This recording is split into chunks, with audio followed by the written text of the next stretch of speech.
Papalitan na natin po. Coin to cash. Coin to cash. Yan yung option.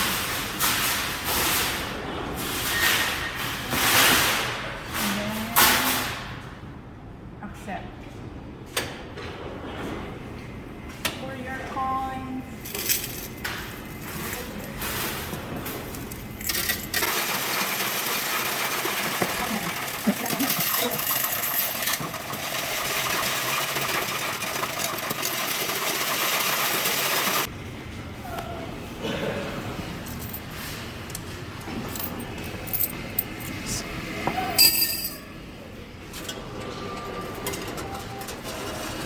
Ayan.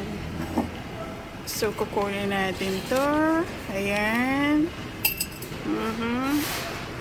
Ito yung mga hindi tinanggap kasi ibang ano sila, ibang bansa na coins. May nasama pang ang peso eh. How much, husband? 38.62. Oh, see? Okay, we're done.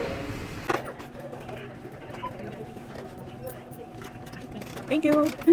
Yay! So ito, papalitan na namin. Saka siya kinukuha.